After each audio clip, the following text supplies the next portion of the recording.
Okay, so a few weeks back, the team and I were hard at work doing what we do best, churning out new episodes of this show, when suddenly the coronavirus took hold in the US. And we thought this will have an impact on a lot of things, but it's not something we'll need to talk about on this show. Well, apparently that wasn't very well thought out, because in this episode of The Pitch, the virus, otherwise known as COVID-19, plays a role. But that's not till later in this episode.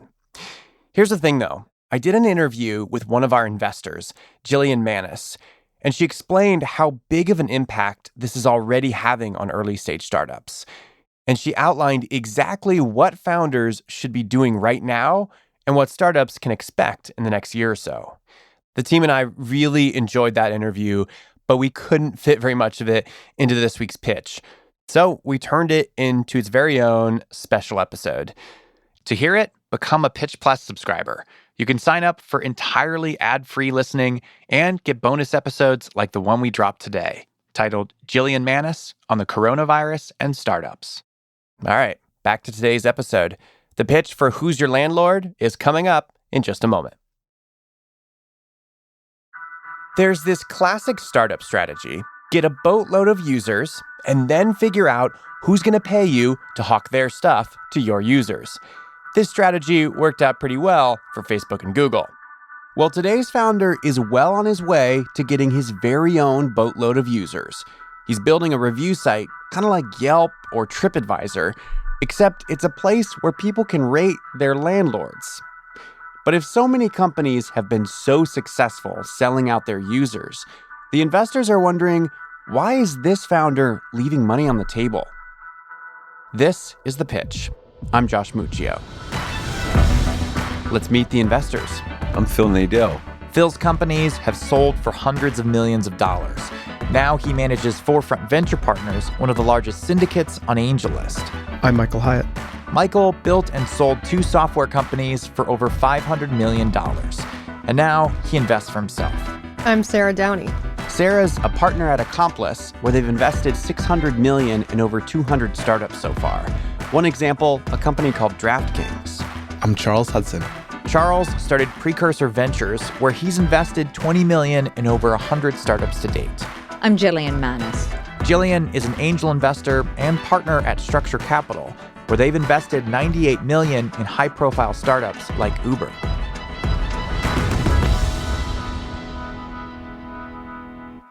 All right, here we go. Hey, Awesome. I'm Pleasure. Sarah. Nice to Ofo. meet you. Nice How to are meet you? Hi, Ofo. Phil, Nice to meet nice to finally meet you. How you doing, Ofo? Awesome. My name is Ofo Ezeugwu, and I'm CEO and co-founder of Who's Your Landlord. A few years ago, I was a senior at Temple University and served as the vice president of the student body. It was in that position that I saw a lot of complaints from students, with the main one being namely housing. So students were annoyed that they'd sign a lease, and on the other side of the lease, if they were a female tenant, they were being harassed by their male landlords. There was infestation issues. There were septic tanks backing up and basements flooding, electrical fires that would happen over your break, and you'd come back to seeing that house. Welcome to Philly, baby. Right, welcome to Philly. And so the key for us was there had to be some way you could review your landlord before ever signing a lease so you know what you're getting yourself into. That began the nugget of an idea what would become Who's Your Landlord.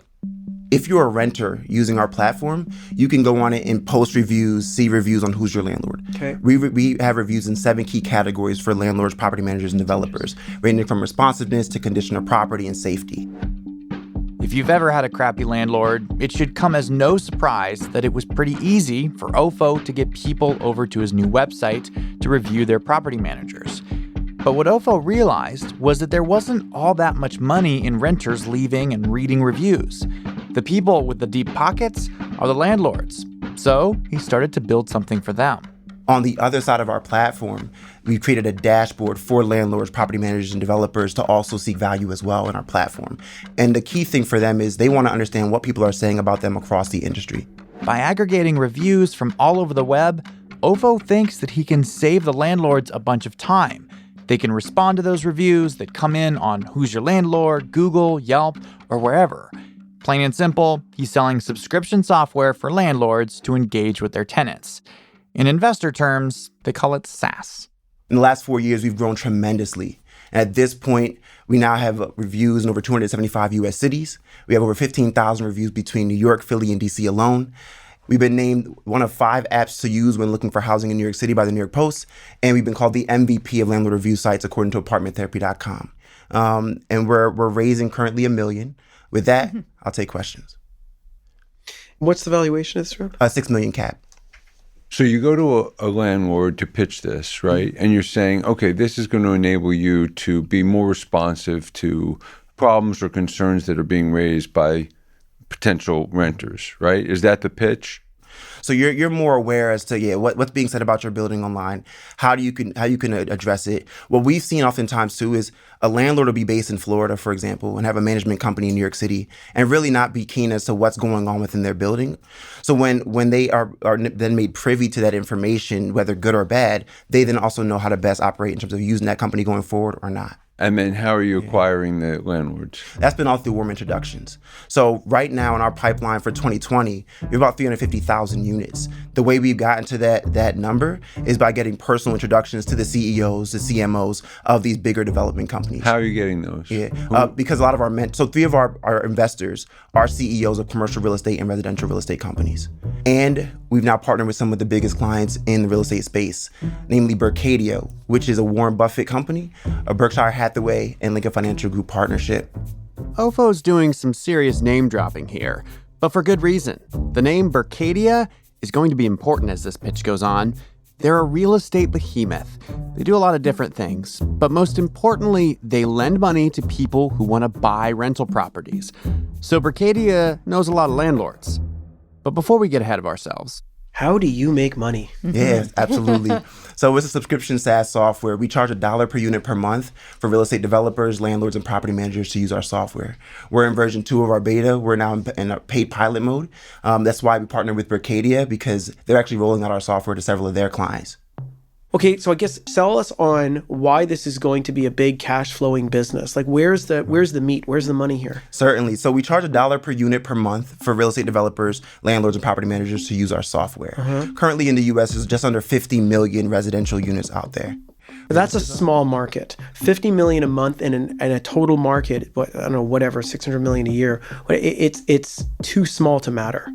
So, it's not, in the sense that, first of all, the money will go up. So we're not just going to be charging $1 forever in perpetuity. This is just what we're charging right now. But is that where the money is? Something hits me with, that's not where the money is. What's your current monthly recurring revenue? Yeah, right now we're right around $1,000 in terms of our software itself. So that we're $1,000 MRR. Yes, from the software. Right. Yeah. And then you have content income as well, or sponsorship income? Correct. And we've generated about $200,000 in the content income in the last 2 years.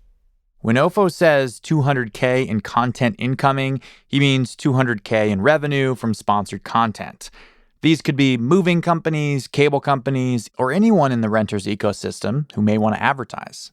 So you referred to your business as a SaaS business, but you're not a SaaS business. You're in the sponsorship business. You're generating $1,000 a month in recurring revenue from the SaaS business, but you've generated $200,000 in 2 years from sponsorships. To me, you're selling sponsorships. That's your business. Think so. Well, no, so the thing is, for the software, we just started the software, right? So we partnered with Berkadia 3 months ago, and the reason being was we were finishing out the software to roll out top of 2020 to many clients, their client pipeline as well as our own.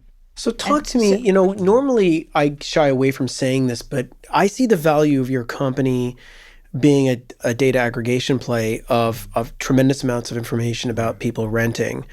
And when you get enough of them, it becomes statistically significant for that data to be meaningful to a lot of places. Like you could literally sell this stuff to hedge funds and stuff like that. Yeah, CEO of Redbird Development, Jeff Buell, so he was telling me, he was like, wait, you found out who's your landlord? I was like, yeah. He was like, your site helped me make $42 million in the last 2 years. I said, how is that possible? He goes, there was a distressed property in Binghamton, New York. It wasn't performing well. He's like, my company acquired it. We rebranded, renamed, and over 2 years performed very well, got really good reviews on our platform, and saw the value increase by $42 million. But don't you find that terrible? Because, I mean, how much did you make off of that $42 million? Well, that's before we even had the software built out for him. But I mean, the point is that why are you doing what you're doing? Why this $1? why wouldn't your platform be as getting as many buildings on as possible, as many people on as possible, making money off the data, but also like, are you interested in coming to this building? And that lead goes to the landlord. You get paid for that lead. Like, there's a whole bunch of non-friction ways to build this thing because your value is strictly how many buildings, how many people. But you're putting out this friction. Just give it away for free. Why give not it give away it away and then start layering on all these other services?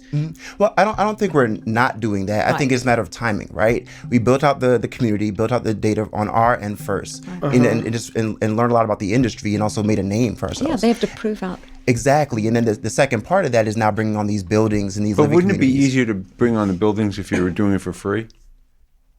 I think so. The reason why I push back on that a little bit is because when you charge them something for it, they take it more seriously and they give us feedback. They give, they're using the software. They're looking for ways of improving it. So it's more of we're thinking of the psychology behind it more than just giving away something for free. That's how we're thinking about it. Ofo is desperately trying to defend his $1 price tag. But Michael and Phil see it very differently. They want it to be free, so Ofo can get even more landlords on the platform and then take all that data and sell that to the big players. When we come back, Ofo will have to convince a divided panel of investors that his plan is better than theirs.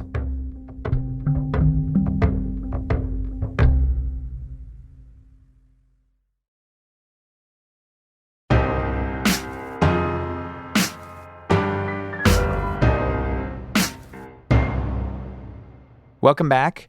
The investors just started to dig into the Who's Your Landlord business model. Ofo explained his strategy to get a bunch of landlords paying $1 a month. Now, Sarah's like, what about all those bad landlords that don't really care what their renters have to say? What do you do about, you're going after the good guys here, right? But what are the slum landlords, that the ones who you really need as a tenant, you really need good reviews and good information about? How does that work? So that's very important that you asked that because we've seen all kinds of horror stories, as you can imagine. Yeah. One of the funny things that happened this summer was the head of branding at Twitter, Meg Dudley, reached out to us. I thought we finally earned our blue check, we were making it. And then she was like, actually, I live in Brooklyn and me and my husband are going through a horrible situation with our landlord and property management company and I need assistance, right? And in situations like that, what we usually do is we'll connect them with our legal partners. Here in New York, we work with BFK Legal Group, as well as there's a myriad of Met Counsel. Do you get paid for that? With those kind of partnerships? Yeah. If it was to, I think, manifest into them working with them in some capacity. But why? If you just send somebody a potential client, they should pay you for that lead. Yeah, I guess I'm a little frustrated because I like what you're doing, but it's like there's all these places for you to make money that you're not. It's almost like you're doing this as almost volunteerism. And it's like, I that's great, but I don't want to do that. I want to make a lot of money. So how do I make a lot of money out of this? Have you really thought this through? Absolutely. From that point of view, I think one of the things that we knew we had to do focusing on in terms of growth was focusing on the data and the community building first. And the goal for next year is to roll out an app that both the residents as well as the landlords and property managers can use. But tell me more. It's more than an app. Tell me about data scientists. Tell me about prediction machines. Tell me about building something. Yeah. What's the thing? What's the end game here? Yeah. The end game, so our partnership with Berkadia is huge because organizations like them, we're meeting with Fannie Mae soon too, kind of very similarly. Those kind of companies, they see a lot of value in what we're doing and could potentially exit to them. Okay. Can you expand a bit more, if possible, on your partnership with Berkadia? What exactly? Absolutely. Okay. So we meet with Berkadia every week. The focus of our partnership with them is simply to build out our software and technological stack. So they're going to help you. They're helping us do that now versus us making it as a team and then just rolling it out and hoping it sticks.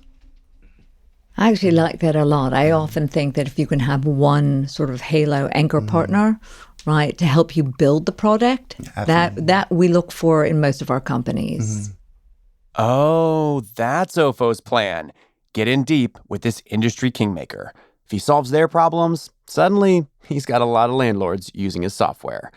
And while Jillian is intrigued by that path forward, Charles is more interested in another path, advertising to renters. You look at Yelp. What does Yelp do? Yelp, you can pay to advertise if you're a restaurant or a business to boost your listing, but the product is effectively free to both sides to generate the most activity. And I keep thinking wow, well, if you have If I'm a renter and I'm looking at 3 different buildings and I come to Who's Your Landlord and you help me decide to go to building A instead of building B, there is a precedent in that industry for paying for lead gen. Absolutely. And it seems to me that $1 per building is too little to be worth your trouble. Yeah. And of all the Per ways unit. per unit. Yeah. And so I just keep coming back to the point that Michael has, which there's so much money. You're creating so much value for the landlords. Right. I kind of would be happier if there were a model where you're like, hey, it's $5 a unit, $1,000 building minimum. And this thing's amazing, or it's free, but like you got to get on our lead gen platform, and you can advertise your new property that you just built that doesn't have any. Because you want to get scale, and to get scale, Right. Well, and that which welcome means everyone on. both sides. If both sides are free, you'll get to scale more quickly, and that'll enable you to generate the leads and to generate more sponsorship revenue, and those kinds of things. But you need scale. I want you to become a TripAdvisor, Absolutely. of apartment rentals. In the early days, they had to get this mass community, and now they're in the business of helping you actually book the hotel. In the beginning, they weren't, right? They started somewhere, just reviews, right? That's all TripAdvisor was, and it got enormous. And then, to those companies. but eventually, what I think in your site becomes is a place to book, or actually at least saying I want to live there, and it goes right to the building manager. You're talking out of 2 sides right now, right? Because one part is bring them on for free, and one part is charge them a lot of money. They make a lot of money off that's not what I'm saying. I'm saying that if you create a community for free, it's not, because whenever something's free, you are the product. In other words, there are so many people. For instance, a lawyer may pay $50 or $100 a lead you pass over. That's a big chunky revenue. All these partners and services you have around these pass through, or maybe Verizon would pay you for it, a bank would pay you for it, a title insurance will pay you for it, whatever it is. Those partnerships are big chunky revenue. If you had that ecosystem, you could prove that working, you have a very valuable business. Exactly. Look, sometimes that middle point is the worst point. $1, maybe, I mean, $1 seems ridiculous. It's just not right. Yeah. You either do free or you do something considerable. Sure. I think we're all saying the same thing. That's exactly right. I mean, we're saying we're all absolutely. kind of agreeing. So one of the key things Katie said to us when we agreed on the partnership and started meeting was there was 2 key value adds they saw for them, right? We've been building a strong community of renters with our own data. And another thing is that now their clients can see how they rank amongst other buildings and living communities in their region. So for them, it was very important we keep both sides of the business. I don't think you guys are inaccurate in saying one could be its own thing and the other could be its own thing. But I think the way we have real power in the real estate industry and become that big player you're talking about is by keeping both.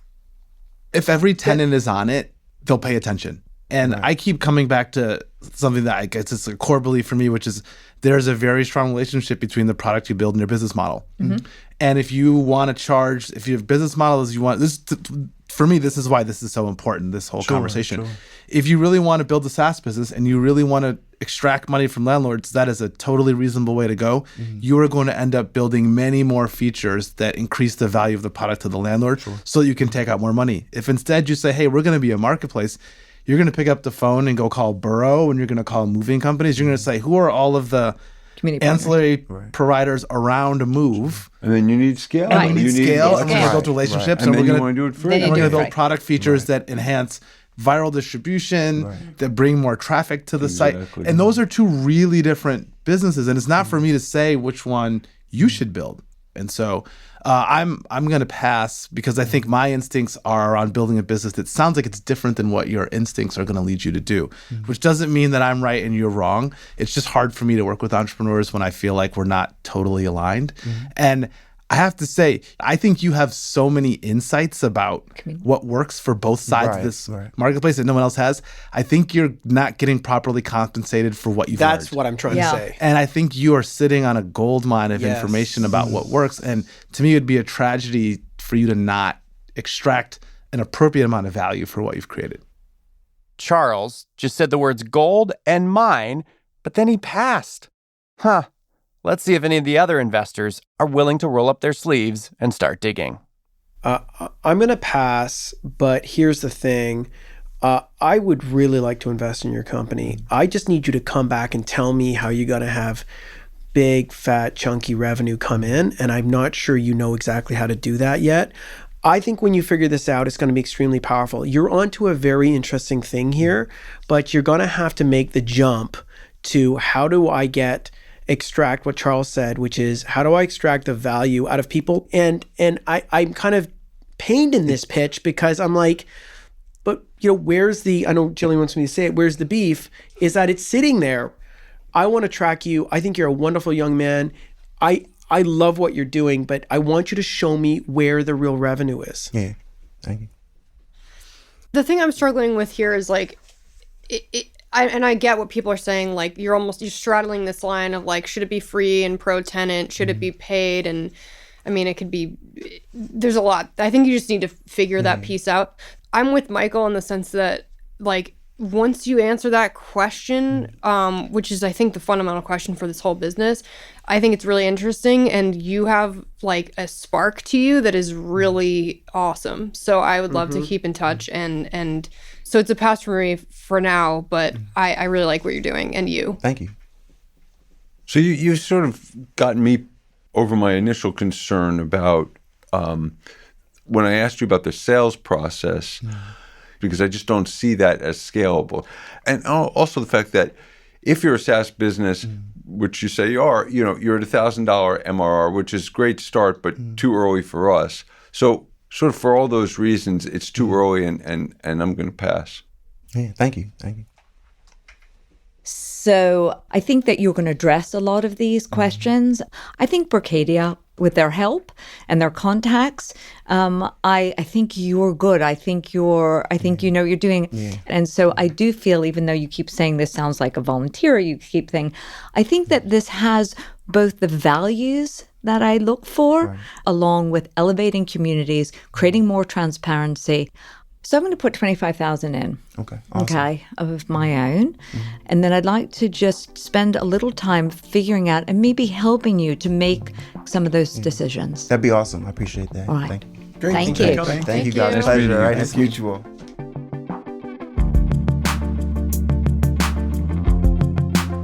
The investors see so much potential, but Ofo's business plan is pushing them away. All except for Jillian, who's not sold on his plan either. But she thinks that with a little guidance from her, he can figure out if he wants to be a SaaS business or a review site. I think he needs to decide if he's fish or fowl. I think that's the key thing. He can also make a business, I believe, out of a SaaS company, but not charging $1 a unit a month. No. So that's a way to go. Or the marketplace where you're just scaling it for free to both sides and selling leads to everyone, and doing it that way. But you can't. If he's at 1,000 MRR and he's generating 200,000 in sponsorship, he's not a SaaS company right now. Yeah, I agree, but he's not a SaaS company, but he's building this out with Berkadia, and that is not a small feat, gaining their partnership. I need to understand that more and what they're going to do, because a lot of these companies, I have two right now, they have an anchor, they're building it out, and that anchor is going to buy them. I mean, that's basically how it's looking right now. And so I think that... Yeah, I'm uncomfortable with that. Well, I want to find out more, and I'm willing to invest a bit. When we come back, Jillian meets with Ofo, and then coronavirus.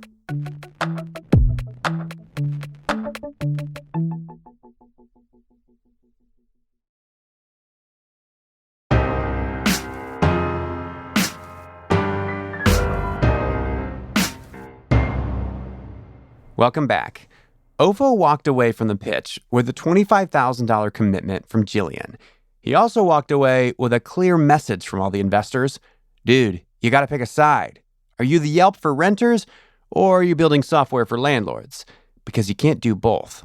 And Ofo didn't really get to communicate this in his pitch, but in talking to him a couple months afterwards, it was clear he couldn't disagree more. When we sat down with Berkadia in August to really put this all together, our partnership, they asked us, they said, it sounds like two businesses in one. And they said, we like that very much. The beauty and what's going to be the goal of your business is that you do marry the two. This isn't just a landlord-driven company where you don't care about the residents, you're about the dollar signs from the landlord. This isn't just a tenant-driven company where it's all about just shitting on your landlord, lack of better terminology on it, and then doing away and not caring about how landlords, property managers, developers feel. The reality is somewhere in the middle is always the truth. I've looked at our information and data, I know the beat of a millennial in general, especially in urban environments being cities, and I can speak to those experiences. So this is where I really genuinely feel like the founders of a company come into play, because my personality has always been bridging that gap. And there's so much money right in the middle. Jillian said she wanted to invest $25K in the room, even though she seemed to agree with the other investors and felt like you did need to make some big changes to the business, that you did need to pick a side. I'm curious, what's happened with Jillian after the pitch? Yeah, so Jillian's been great. So right immediately after the show, she was pretty responsive. I think within the first 48 hours, we had a conversation. You know, when you're talking with her, you know not to cross her, but also you feel like she could give you a hug at the same time. And I love that. So that's how I feel like the call's energy was, you know, like throughout it, it was, I'm gonna hold you to task for being a founder. You need to be a CEO, right? So I'm gonna ask you CEO style questions, but I also care about the founder part of you as well. And that's what I constantly felt throughout our 45-minute or so call, was that all those parts I think are great, because that means I can show up as my full self in speaking with Jillian. And I felt like that on our phone call. Yeah, that sounds like the Jillian I know for sure. What did she want to see changed? What was she pushing for in that call? We definitely revisited the business model approach, right? It was, let me meet with Berkadia. Let me learn a little bit about how they're looking at things too. But I think there's a way we can really blow this up in a very, very strong way. And then we closed the call by her talking about next steps, right? And post that meeting with Berkadia, we were in the green, right? Like she was reaffirming that she was committing the $25K. And they're cool with that? Like your customer's cool with talking to a prospective investor who hasn't made up their mind yet and like filling them in on all the details of your business? I'll be real. Berkadia is the reason why we closed the last 3 investors. And every time they leave that Berkadia meeting being like, oh yeah, this is the future. Like we just met with Fannie Mae on Monday. Like Fannie Mae and Berkadia facilitated that connection. And Fannie Mae has things, and I won't get into all the details of it, but I mean, it's major, man. It's major. All right. It sounds like a lot hinges on the relationship with Berkadia. Like maybe too much of the business's success just depends on this one relationship. How do you feel about that? I think everything's kicked into overdrive since the deal. But I don't. It doesn't hinge on it, because we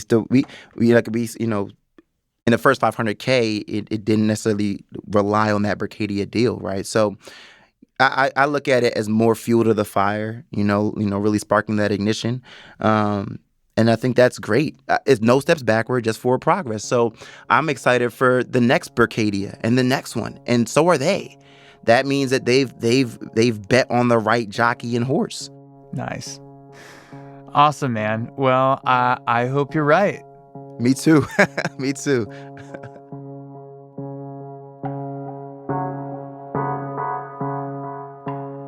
Then, a few weeks later, Ofo forwarded me an email he received from Jillian in the wake of the coronavirus hitting the U.S. And she said in that email, and I quote, "I'm going to pause on all investments at this time. With the crashing of the market, my companies are very worried about a contraction of business and the need for additional runway. I'm going to redirect my funding right now to help them." End quote. And then when I called Jillian, she explained that she's just way more risk averse right now. She's paused on investing in companies that seem promising, but aren't on a strong trajectory yet. I have not stopped on all companies. I've just stopped on companies that I do not see the clarity and clear opportunity and the clarity of the product. Got it. And so the bar just got higher. For sure. So you told Ofo you can't invest right now, or you won't Correct. be investing at all? No. I actually said, listen, I still would like to talk to Berkadia. I've set Ofo up with a couple of VCs. I really like him a lot. Mm-hmm. I think that the business is yet to understand what it wants to be. I think that Ofo is trying to serve both sides here. And I don't feel that we understand the big product yet. Yeah.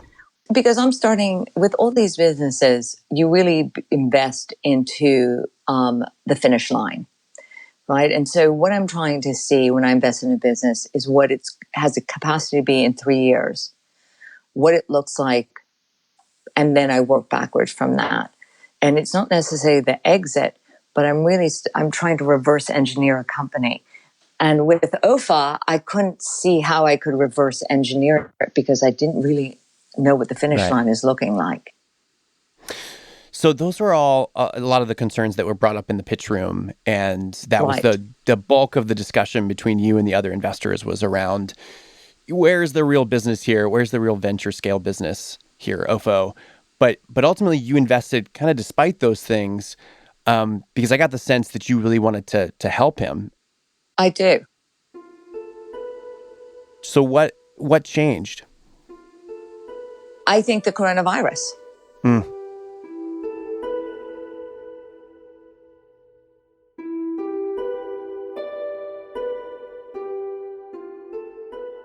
Listen to my full interview with Jillian in the episode titled Jillian Manis on the Coronavirus and Startups. It's available only for Pitch Plus subscribers. You can learn more and sign up to support the show at pitch.show/plus. All right, we will be back with a new episode on Wednesday, March 25th. See you then.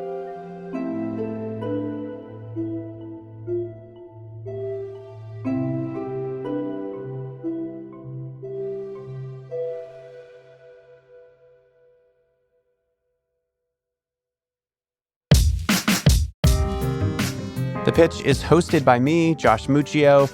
We're produced by Kareem Maddox and Heather Rogers, and edited by Sarah Saracen. Theme music by The Musemaker, original compositions from Breakmaster Cylinder, Peter Leonard, So Wiley, and The Musemaker. We're mixed by Enoch Kim. Lisa Muccio coordinated the recording of this pitch, and thanks to Christy Pitts and the crew at Backstage Capital for introducing us to Ofo. As a reminder, no offer to invest is being made to or solicited from the listening audience on today's show.